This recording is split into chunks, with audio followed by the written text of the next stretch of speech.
Hey guys, welcome back to the Inflatable Boating channel.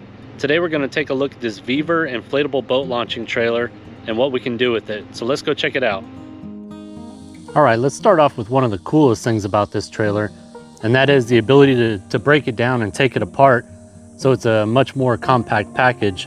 And the way you do that is to remove these pins or bolts, depending on how yours comes. Mine came with 2 bolts in the rear and 1 pin in the front, and I've converted all these to pins to make it much easier to take apart. And once you've removed these, all you're going to do is slide everything apart.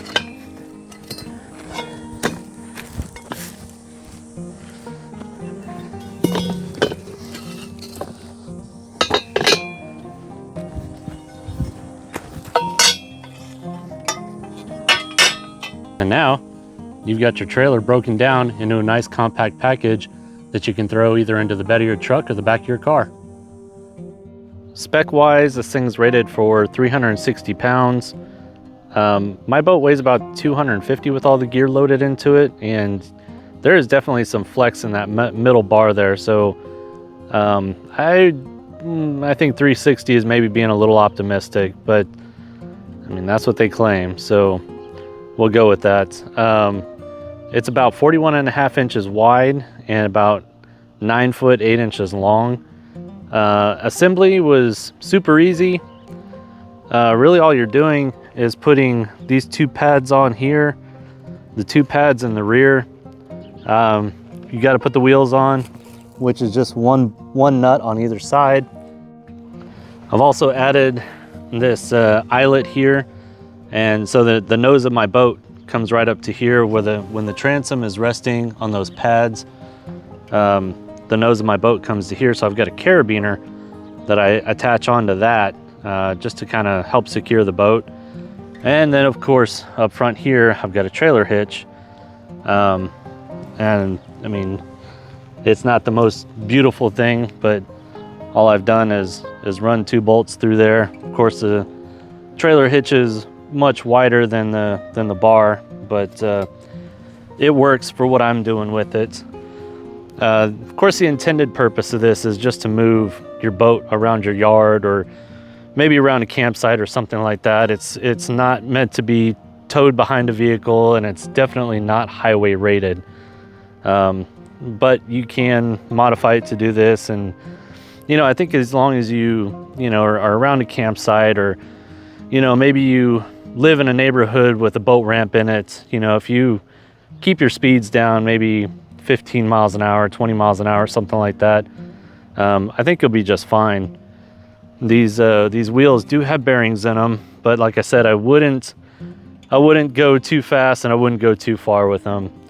But yeah, it's a cool little accessory. I did a video probably about a month ago where I used a hook to attach to the D-ring on the front of my boat to use it to launch, and some people had concerns that the D-ring might rip off, and I do share your concerns. That is a possibility, but the D-ring up front on my boat is the only thing I have to hook onto. So whether I'm launching by hand, grabbing that D-ring, or using my truck to do it, either way I'm grabbing that D-ring with all the same amount of weight in the boat.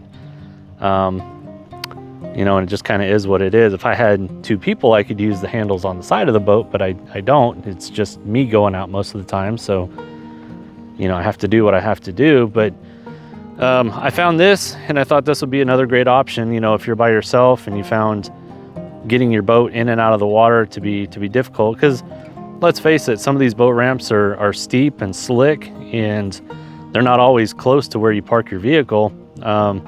Once you get loaded down with all your gear, on a hot summer day, it's really not enjoyable. There's actually been times that, when I was launching by hand, I'd get to the boat ramp, I'd get back to the boat ramp, and I'd go to pull the boat out of the water, and the ramp was just too slick and steep, and I ended up having to, get somebody to help me pull it out. So that's kind of why I went to the hook with the D-ring method, and then now I found this, and I may start using this option instead.